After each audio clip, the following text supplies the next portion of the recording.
La route de la soie, qui traverse tout le continent eurasiatique, existe depuis la plus haute antiquité.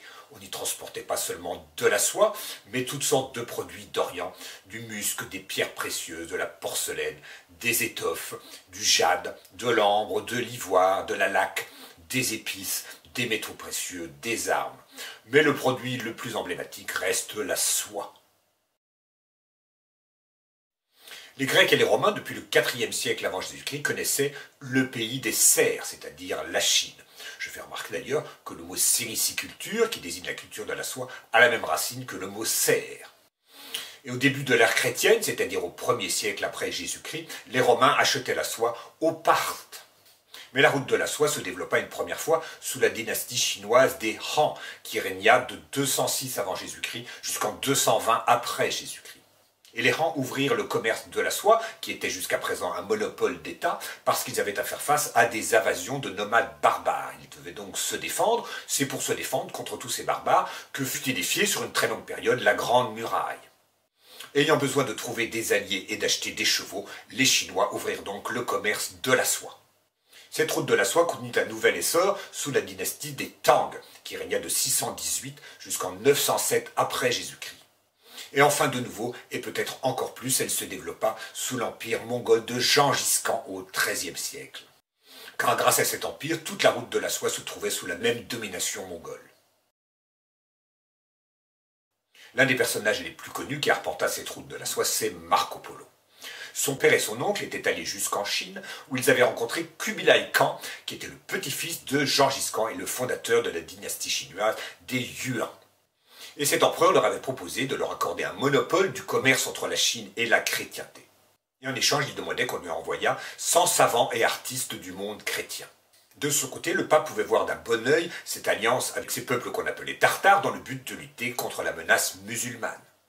Mais entre la mort du pape Clément IV en 1268 et l'élection de Grégoire X, il s'écoula 3 ans. Si bien que ce n'est qu'en 1271 que les frères Polo, accompagnés du fils de l'un d'eux, Marco, reprirent la route vers la Chine. Ils étaient accompagnés de 2 dominicains envoyés par le pape, mais ceux-ci firent demi-tour en cours de route. Et Marco Polo, son père et son oncle mirent 3 ans pour faire ce long voyage jusqu'en Chine, qu'ils appelaient le Cathay. Ils furent reçus à la cour de Kubilai Khan et Marco Polo devint enquêteur messager au service personnel de l'empereur. Et à ce titre, il accomplit des missions non seulement en Chine, mais tout autour de l'océan Indien. En Corée, en Birmanie, à Sumatra, au Siam, au Vietnam. Et il fut un des premiers à parler du Japon, qu'il appelait Cipango, mais il n'y alla pas lui-même, c'est seulement par ouï-dire qu'il parle de ce pays mystérieux. Et à la fin du règne de Kubilai Khan, la famille de Marco Polo reçut l'autorisation de rentrer à la maison. À l'aller, ils étaient passés par le port de Saint-Jean d'Acre, par Trébizonde, par Bagdad, Ormuz et Bakr près de Samarcande, avant d'arriver jusqu'à Pékin. Ils prirent le chemin du retour en 1291, mais cette fois-ci par un autre chemin. Ils se rendirent par la mer jusqu'en Perse, en passant par la mer de Chine, Sumatra. Ils longèrent la côte de l'Inde jusqu'à Ormuz, repassèrent par Trébizonde, cette fois-ci Constantinople, et retournèrent à Venise. Marco Polo était en effet vénitien, ce qui explique son attrait pour l'Orient, car la fortune de Venise venait du commerce d'Orient. Mais Venise avait une rivale, c'était la ville de Gênes. Et en 1296, la rivalité entre Venise et Gênes déboucha sur une guerre navale. On dit que Marco Polo affréta une galère, en tout cas il fut fait prisonnier au cours de cette guerre. Et comme en prison il arrive qu'on s'ennuie, il décida de dicter ses souvenirs de voyage. Et ce livre prit le titre de Devisement du monde ou Livre des merveilles. Il fut avec La Légende dorée et le roman de Larousse l'un des grands succès de librairie avant même l'invention de l'imprimerie. Le livre des merveilles n'est pas un récit de voyage qui aurait été écrit au jour le jour. D'abord, il est centré sur la personne de Kubilai Khan, au service de qui était Marco Polo, et il recueille toutes sortes de détails et de renseignements que Marco Polo a pu observer ou recueillir au cours de son long séjour en Chine. Il y était resté 24 ans. Il y prête une grande attention aux affaires, puisque c'est un marchand. Il observe notamment que la Chine se sert de papier-monnaie.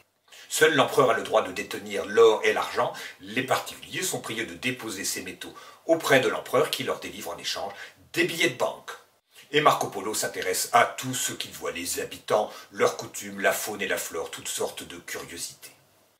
Il raconte aussi des faits divers, des mythes et des légendes qu'il recueille. Il y a quelquefois des choses difficiles à croire, si bien qu'on a mis en doute son voyage en Chine, ou en tout cas une partie de son voyage. En réalité, il y a beaucoup de détails véridiques, et d'ailleurs Marco Polo prend soin de dire ce qu'il a vu de ses yeux, ou ce qu'il a seulement entendu raconter.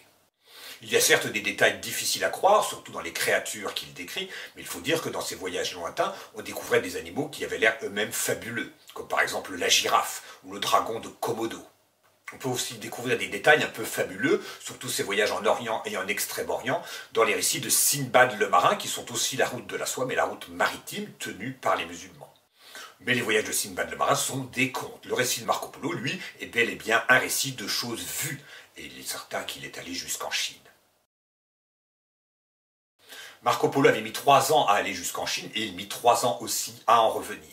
Cette route était donc très longue, très pénible. On transportait les marchandises à dos de chameaux dans des caravanes qui pouvaient rassembler de 50 à jusqu'à 1000 chameaux. En réalité, peu de voyageurs faisaient le voyage tout entier.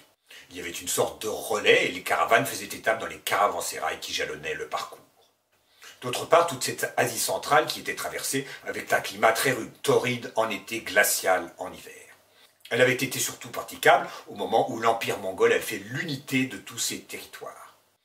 Mais cet empire se disloqua assez vite, et 2 événements firent décliner la route terrestre de la soie. La première chose, c'est que d'abord les Européens se mirent à cultiver eux-mêmes la soie. Louis XI implanta l'industrie de la soie dans la région de Lyon ainsi que près de Tours.